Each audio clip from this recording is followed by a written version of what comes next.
নমস্কার, আমি ডক্টর বোধিসত্ত্ব খান চলে এসেছি সহজ শেয়ার বাজারের আরেকটি নতুন এপিসোড নিয়ে। প্রিয় বন্ধুরা, আশা করি সবাই ভালো আছেন এবং সুস্থ আছেন। এই প্রোগ্রামটা আলোচনা করার আগে আপনাদের একান্তভাবে অনুরোধ করব যে শেয়ার বাজার এবং ভারতের অর্থনীতি দুটোর গতিপথ সম্পূর্ণভাবে ভিন্ন হতে পারে। যেভাবে একটি দেশের সরকার আর একটি দেশের প্রধান পার্টি তারা দুটো এক নয়, যেভাবে রাজ্যে যেটি প্রধান পার্টি এবং যে রাজ্য সরকার তারা দুটো এক রকম নয়, ঠিক একইভাবে ভারতের অর্থনীতি খারাপ করলেই ভারতীয় শেয়ার বাজারের অন্তর্গত বিভিন্ন সেক্টরগুলো খারাপ করবে এরকমটি ভাবার কোনো কারণ নেই। এবং প্রত্যেক দিন ভারতীয় শেয়ার বাজারে বিভিন্ন সেক্টরের অন্তর্গত বিভিন্ন কোম্পানিগুলো তাদের মতন করে পারফর্ম করবে, কোনোটা ভালো করবে, কোনোটা খারাপ করবে। সুতরাং আপনি একটি বিরোধী পার্টির মানুষ হতেই পারেন, আপনি একটি দেশের সরকারের সমালোচনা করতেই পারেন, কিন্তু যদি আপনার মনে হয় যে ভারতের অর্থনীতি রসাতলে গেছে, ভারতীয় শেয়ার বাজার রসাতলে গেছে, তাহলে সম্ভবত আপনি পৃথিবীর সবচেয়ে বড় ভুলটি করছেন। তার কারণ এটা, যারা বুদ্ধিমান মানুষ তিনি যে পার্টি করে থাকুন না কেন, তিনি বিলক্ষণ জানেন এবং বিলক্ষণ বোঝেন যে যদি সত্যি সত্যি ভারতীয় শেয়ার বাজারের সুযোগ নিতে হয়, অ্যাডভান্টেজ নিতে হয়, তাহলে পলিটিক্সকে মাথা থেকে বের করে ইন্ডিভিজুয়াল সেক্টরের অন্তর্গত কোন কোন কোম্পানির টপ লাইন ইমপ্রুভ করছে, বটম লাইন ইমপ্রুভ করছে, কার ফ্রি পজিটিভ ক্যাশ ফ্লো রয়েছে এবং ভবিষ্যতে থাকার সম্ভাবনা রয়েছে, তার উপর ফোকাস করা। এইবার আপনি কেবলমাত্র বিরোধিতা করার জন্য বিরোধিতা করবেন, সুতরাং এবং সেই কারণে ভারতের অর্থনীতির সমালোচনা করবেন, সেই ক্ষেত্রে আপনি আপনার বায়াস নিয়ে থাকলে আপনি কি প্রকৃত অর্থে সম্পদ সৃষ্টি করার জন্য নেমেছেন, নাকি আপনি কেবলমাত্র সমালোচনার কারণে সমালোচনা করতে গিয়ে নিজের যে সুযোগটা আপনি সদ্ব্যবহার করতে পারতেন সম্পদ সৃষ্টির ক্ষেত্রে, সেইটা আপনি হেলায় সেই সুযোগ হারাচ্ছেন। এইটা দয়া করে একটু মাথায় রেখে দেবেন, কারণ বিগত কাল যখন আমি মাননীয় প্রধানমন্ত্রীর ভাষণে উত্থাপন করা যে সেক্টরগুলো ছিল সেগুলো নিয়ে আলোচনা করছিলাম, সেই ক্ষেত্রে যে মন্তব্যগুলো দেখলাম তার মধ্যে বেশ এমন মন্তব্য রয়েছে যার সঙ্গে না ভারতের শেয়ার বাজার না ভারতের অর্থনীতির কোনো ধরনের সম্পর্ক রয়েছে, কিন্তু কেবলমাত্র কিছু একটা মন্তব্য আমাকে করতে হবে, নিজের অস্তিত্বকে জাহির করতে হবে, মানুষের সামনে প্রকাশ করতে হবে। এই করার যদি উদ্দেশ্য থাকে, আপনি শেয়ার বাজার কেন বিশ্বের কোথাও সম্পদ সৃষ্টি করার জন্য এখনো তৈরি হননি। যাক, আজকের আমাদের মূল আলোচনায় আসি। বিগতকাল যে সেক্টরসগুলো নিয়ে আলোচনা করেছিলাম তার অন্তর্গত যে কোম্পানিজগুলো নিয়ে আলোচনা করেছিলাম, আজকে দয়া করে একটু খেয়াল করে দেখুন, একটু মেলাবার চেষ্টা করুন। তার মধ্যে কয়েকটি কোম্পানি তাদের 52 সপ্তাহের উচ্চতম স্তর ছুঁয়ে গিয়েছে কিনা। শুধু তাই না, আজকের যে কোম্পানিজগুলো তাদের আজকে ডেজ হাই ছিল, তার অন্তর্গত কোম্পানিগুলো যেগুলো বিগতকাল আলোচনা করা হয়েছিল, অর্থাৎ প্রধানমন্ত্রীর ভাষণে যে সেক্টরগুলোর উল্লেখ ছিল তার অন্তর্গত কয়েকটা কোম্পানি রয়েছে কিনা, তাহলে আপনাদের কাছে ধীরে ধীরে স্পষ্ট হবে যে সরকার যে সেক্টরগুলোর ওপর ফোকাস করছেন, যে সেক্টরগুলোর ওপর ক্যাপিটাল এক্সপেন্ডিচার করার পরিকল্পনা করছেন, সেই সেক্টরগুলোই কিন্তু বিনিয়োগকারী, সেটা দেশি বিনিয়োগকারী হোক বিদেশি বিনিয়োগকারী হোক, তাদের কিন্তু নয়নের মণি হয়ে উঠবে। কারণটা খুব স্পষ্ট, এটা কেবলমাত্র বর্তমান সময়ের কথা না, স্বাধীনতার পরবর্তী সময় থেকে যে সেক্টরের ওপর যে সময় সরকার নজর দিয়েছেন, যে সরকারি হোক না কেন, সেই সেক্টরে কিন্তু এক্সেলারেশন এসেছে। সুতরাং এটা নতুন কোনো কথা নয়। এইবার প্রশ্নটা হচ্ছে আপনি সেটা বিশ্বাস করবেন কি করবেন না, সম্পূর্ণভাবে আপনার ব্যাপার। এবার চলে আসি আজকে ক্রুড অয়েলের দামগুলো একটু বোঝার চেষ্টা করি। ক্রুড অয়েল আজকে লাস্ট ডেটা পাওয়া অব্দি 0.1% উত্থান নিয়ে ট্রেড করছিল, অর্থাৎ $83 কাছে। ব্রেন্ট ক্রুড প্রায় 89 টাকা, মানে $89.50 প্রতি ব্যারেল ট্রেড করছিল, অর্থাৎ $90 কাছাকাছি, 1% বেশি উত্থান নিয়ে। এমতো অবস্থায় যেখানে ব্রেন্ট ক্রুড $90 প্রতি ব্যারেল ট্রেড করছে, সেটা এশিয়ার সমস্ত বাজারকে দারুণ নেগেটিভলি যে এফেক্ট করবে এ ব্যাপারে কোনো সন্দেহ নেই, এবং ভারতের অর্থনীতিও কিন্তু দারুণ চ্যালেঞ্জের মুখে দাঁড়িয়ে আছে, এটা অস্বীকার করার কোনো জায়গা নেই। ভারতের অর্থনীতি দারুণ চ্যালেঞ্জের মুখে দাঁড়িয়ে আছে। ভবিষ্যতে যদি এই ট্রেন্ড কন্টিনিউ করে তাহলে ভারতের অর্থনীতি চ্যালেঞ্জের মুখে পড়তে পারে, এবং সেই সেক্টরগুলো যারা সম্পূর্ণভাবে অয়েল ডিপেন্ডেন্ট এবং সেই সেক্টরগুলো যারা রেট সেন্সিটিভ সেক্টর বা সাইক্লিক্যাল সেক্টর, তাদেরও বিপদে পড়ার সম্ভাবনা প্রবল। এইটা আমাদের বুঝতে হবে যে ভারতের অর্থনীতির সঙ্গে বিশ্বের জিওপলিটিক্যাল টেনশনের ডেফিনেটলি একটি যোগাযোগ রয়েছে, এবং আমরা যেহেতু অয়েল ডিপেন্ডেন্ট ইকোনমি অর্থাৎ বিদেশি অয়েল এবং গ্যাসের উপর নির্ভরশীল, সুতরাং বিশ্ব উচ্ছন্নে যায় যাক, আন্তর্জাতিক বাজারে যত তেলের দামে উত্থান হোক ছাই না হোক, সেইখানে ভারতের কোনো ক্ষতি হবে না, এটা হতে পারে না। সমস্ত দেশ যারা অয়েল ইম্পোর্ট করে থাকে বা অয়েল ডিপেন্ডেন্ট, তারা ডেফিনেটলি চ্যালেঞ্জের মুখে পড়তে পারে যদি এই ট্রেন্ড কন্টিনিউ করে। তো এবং সোনার দাম আজকের প্রায় 0.4% উত্থান নিয়ে ট্রেড করছিল, রুপোর দাম প্রায় 1.24% উত্থান নিয়ে ট্রেড করছিল। এই দুটি কমোডিটি অর্থাৎ গোল্ড এবং silver, precious semi precious metals, এরা কিন্তু ক্রমাগত যারা মধ্যবিত্ত বাঙালি তাদের ঘুম কেড়ে নিচ্ছে, এটা অস্বীকার করা যাবে না। আজকের 52 সপ্তাহের উচ্চতায় যে কোম্পানিজগুলো উঠেছে সামান্য একটু আলোচনা করে নিই। আবার বলছি, ফার্মা কোম্পানিজগুলো, হেলথ কেয়ার কোম্পানিজগুলো বিগত কয়েক সপ্তাহ কয়েক মাস ধরে দারুণ পারফরমেন্স করছে, আজও ব্যতিক্রম নয়। ইপকা ল্যাবস তার অল টাইম হাই সর্বকালীন উচ্চতা ছুঁয়েছে, আজকে প্রায় 9.9% উত্থান দেখিয়েছে। এছাড়া পিটিসি ইন্ডাস্ট্রিজ ডিফেন্সের সঙ্গে যুক্ত, সেইটা আজকে 8% বেশি উত্থান দেখিয়েছে। কেআই ইন্ডাস্ট্রিজ 3% বেশি উত্থান দেখিয়েছে। নিউল্যান্ড ল্যাবস 1.46% উত্থান, এটাও all time high. KI industries all time high. Ajanta pharma all time high এবং 52 সপ্তাহের উচ্চতা খুব স্বাভাবিকভাবে। র্যাডিকো খৈতান 52 সপ্তাহের উচ্চতা। এছাড়া Hindustan aeronautics limited defence company 52 সপ্তাহের নতুন উচ্চতা। বশ সেটা আজকে 52 সপ্তাহের নতুন উচ্চতা। এছাড়া এলজি ইলেকট্রনিক্স এটাও 52 সপ্তাহের নতুন উচ্চতা ছুঁয়েছে। এই আজকের যে কোম্পানিজগুলো তারা ডিজ হাই ছুঁয়েছে একটু বোঝার চেষ্টা করুন। এর মধ্যে রয়েছে হিন্দুস্তান কপার 8% বেশি উত্থান। এছাড়া গোদাবরী পাওয়ার 6.5% উত্থান। আইনক্স উইন্ড 6% বেশি উত্থান। ফিনোলেক্স কেবলস প্রায় 6%। বহরমপুর চিনি প্রায় 5%। Netweb technologies artificial intelligence related infrastructure development company, high performance computing এর সঙ্গে যুক্ত, 4% বেশি উত্থান। সুজলন 4% বেশি উত্থান।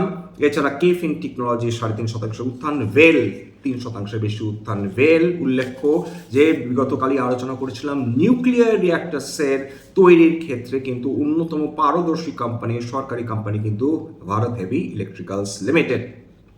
এইবার আজকের এশীয় মার্কেটগুলোর সমস্ত মূল যে মার্কেটগুলো যার কারণে এশিয়া উঠে যাচ্ছে খুব স্বাভাবিকভাবে, নিক্কেই পজিটিভ, তাইওয়ান পজিটিভ, কসপে আজকের বন্ধ ছিল।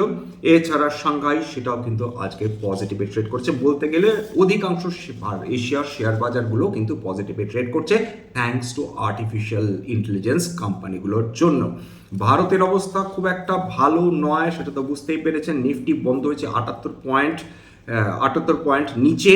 সেন্সেক্স বন্ধ হয়েছে 281 পয়েন্ট নিচে। এবং খেয়াল করে দেখুন সেই বেলা শেষে যে নিফটি ফ্ল্যাট ট্রেড করছিল, যে সেন্সেক্স ফ্ল্যাট ট্রেড করছিল, হঠাৎ করে দেখা গেল নিফটি প্রায় 180 পয়েন্ট নিচে নেমে গেল, সেন্সেক্সও কয়েকশো পয়েন্ট নিচে নেমে গেল। এই যে সাংঘাতিক ভলিটিলিটিটা বেলা শেষে আসছে, আবার বলছি সবচেয়ে বিপদে পড়ছে কিন্তু যারা কল অপশন রাইটার্স বা পুট অপশন রাইটার্স এবং ডেলি ট্রেডার্সদের বিপদ প্রত্যেক দিন কিন্তু বৃদ্ধি পেয়েই চলেছে। এবার আজকের যে ডুবিয়েছে আজকে যে দুটো সেক্টরস, একটা হচ্ছে নিফটি আইটি এবং আরেকটা হচ্ছে ফাস্ট মুভিং কনজিউমার গুডস। এবং খেয়াল করে দেখুন যে দুটোকে ডিফেন্সিভ সেক্টর হিসাবে ধরা হয়, অর্থাৎ ফার্মা এবং ইনফরমেশন টেকনোলজি, অর্থাৎ যুদ্ধকালীন পরিস্থিতিতে জিওপলিটিক্যাল টেনশনের সময় যে কোম্পানিজগুলো সাধারণত ভারতীয় শেয়ার বাজারকে ডিফেন্ড করে, সেই দুটো সেক্টর বিগত কয়েক মাস ধরে বা প্রায় 1 বছর ধরে ক্রমাগত পতনমুখী হয়ে চলেছে, একে ডিফেন্ড করার কেউ নেই। অত্যন্ত দুর্ভাগ্যজনক, কিন্তু এটাই সত্যি যে নিফটি আইটি সেইটা এই বছরেই কেবলমাত্র 18.68% পতন হয়ে গিয়েছে। এছাড়া যদি খেয়াল করে দেখেন যে যদি আমরা কেবলমাত্র ফাস্ট মুভিং কনজিউমার গুডসের কথা বলি, সেটাও এই বছরে প্রায় মোরাললেস 10% বেশি পতন দেখে ফেলেছে। এইবার চলে আসি যে বিভিন্ন company fast moving consumer goods, তারা এই বছর এরা কিন্তু মনে রাখবেন ভারতবর্ষের সেরা কোম্পানি, ভারতবর্ষের অন্যতম সেরা কোম্পানি হিসেবে পরিগণিত হয়ে এসেছে যুগের পর যুগ।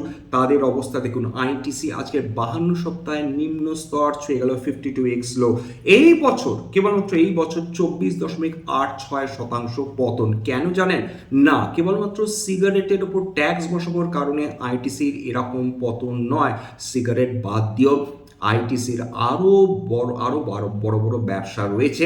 তার মধ্যে ফাস্ট মুভিং কনজিউমার গুডস রয়েছে, তার মধ্যে অ্যাগ্রো প্রোডাক্টস রয়েছে, তার মধ্যে পেপার এবং পেপার বোর্ডস রয়েছে, এবং ফাস্ট মুভিং কনজিউমার গুডস যে ভার্টিকালটা রয়েছে আইটিসি, তারা সবচেয়ে বেশি ক্ষতিগ্রস্ত হচ্ছে। মধ্যপ্রাচ্যে যে যুদ্ধ চলছে তার ফলে তাদের যে কাঁচা মাল, যেটা তাদের ফাস্ট মুভিং কনজিউমার গুডস তৈরির ক্ষেত্রে কাজে লাগে, সেটার দাম এমনভাবে বেড়ে গেছে যে এক একটা fast moving consumer goods literally দাম সামলাতে হাঁসফাঁস করছে। সুতরাং যতদিন মধ্যপ্রাচ্যের যুদ্ধ চলবে ততদিন ফাস্ট মুভিং কনজিউমার গুডস তারা দারুণ বিপদের মধ্যে দিয়ে যাবে, এটা বলাই বাহুল্য।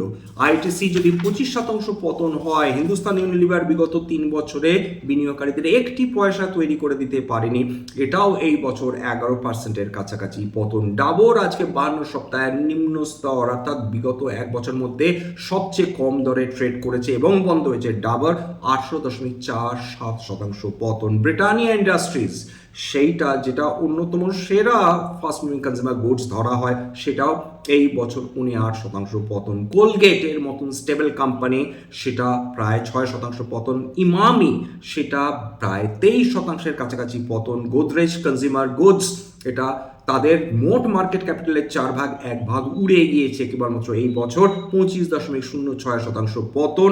টাটা কনজিউমার গুডস 10%-এর বেশি পতন। অর্থাৎ মধ্যপ্রাচ্যের যুদ্ধ এই সেক্টরকে প্র্যাকটিক্যালি বিপর্যয়ের মুখে ঠেলে দিচ্ছে, এবং এরা ভারতবর্ষের সেরা কোম্পানিগুলোর মধ্যে অন্যতম। কেন? এদের ফ্রি পজিটিভ ক্যাশ ফ্লো দুর্দান্ত। 1 বছর না, 2 বছর না, বছরের পর বছর এদের কেবলমাত্র এদের return on equity, return on capital employed দেখুন, এক কথায় আউটস্ট্যান্ডিং, এ ব্যাপারেও কোনো সন্দেহ নেই। তবে এদের একটা জিনিসও খেয়াল করার মতন বিষয় যে এরা এত উন্নত মানের কোম্পানি যে এই কারণে এদের প্রাইস টু আর্নিংস পার শেয়ার কিন্তু অত্যন্ত বেশি। অর্থাৎ উন্নত মানের কোম্পানি, যার টপ লাইন গ্রো করে, যার বটম লাইন গ্রো করে, যার ফ্রি পজিটিভ ক্যাশ ফ্লো রয়েছে, সেই ধরনের কোম্পানিগুলো তার প্রকৃত দর অর্থাৎ ইন্ট্রিনসিক ভ্যালুর তুলনায় অনেক বেশি প্রিমিয়াম দিতে চান সেই বিনিয়োগকারীরা যারা এই কোম্পানির শেয়ার কিনতে চান।